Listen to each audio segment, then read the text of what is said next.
Hello বন্ধুরা, welcome back to my channel. আমার চ্যানেলে আপনাদের সবাইকে স্বাগত। আশা করি আপনারা সবাই ভালো আছেন। আজ আমার ননদের জন্মদিন, তাই আমরা ফ্রাইড রাইস করব। 2 কিলো চালের ফ্রাইড রাইস করব। একটা শুকনো গামলার মধ্যে চালটা ঢেলে নিলাম, 2 কিলো চাল। এবার একটু ভালো করে দেখে নিলাম কিছু আছে কি না চালের মধ্যে। এবার চালটাতে তেল দিয়ে ভালো করে চালটা মাখিয়ে নেব। তেলটা দিয়ে ভালো করে মাখিয়ে নেবো, তাহলে ভাতটা লেগে যাবে না, এর জন্য তেলটা দেওয়া। পরে চালটা মাখানো হয়ে গেছে, এবার জলটা দিয়ে দিলাম। তেলটা কিন্তু ভালো করে মাখিয়ে নিতে হবে, তারপরে জলটা ধোয়া হয়ে গেছে। এবার ভিজিয়ে রেখে দিলাম জলটা দিয়ে। চালটা ধুয়ে রেখেছি, চাল দিয়ে দেখুন কি বেরিয়েছে। ফুটে গেল, এবার এর মধ্যে দিচ্ছি লবঙ্গ, এলাচ, দারচিনি, শাহি গরম মরিচ, জয়িত্রী।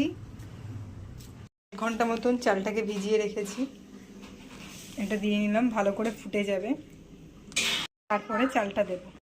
লবণটা দিয়ে দিলাম, চিনি দিলাম, একটু বেশি করে দেবো। চালটা ফুটে গেছে, কালারটা চেঞ্জ হয়ে গেছে। এবার চালগুলো দিয়ে দেবো, ভালো করে দিয়ে দাও চালগুলো। ভাতটা হয়ে গেছে, এবার ভাতটাকে নামিয়ে দেবো। এই যে দেখুন হয়ে গেছে, এটা ঝরিয়ে নিয়েছি।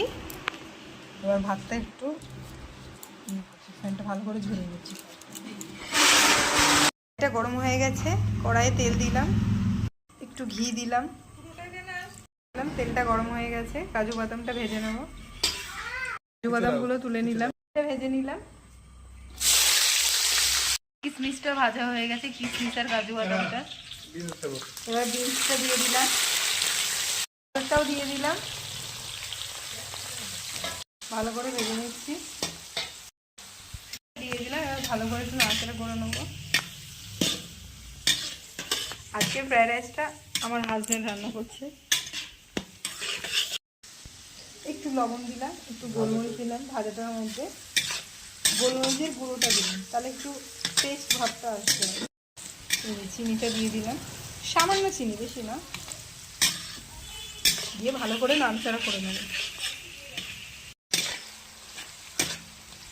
এবার ভাজা হয়ে গেছে, এবার রাইসগুলো দিয়ে দেবো এর মধ্যে। রাইসগুলো দিয়ে দিয়েছি, এবার ভালো করে একটু নাড়াচাড়া করে দিতে হবে।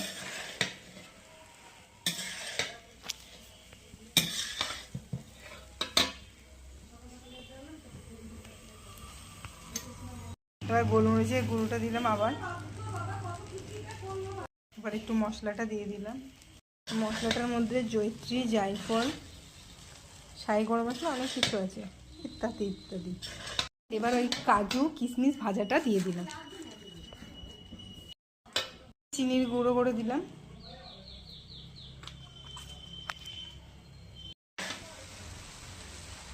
এটা হয়ে গেছে, এবার নামিয়ে দেব।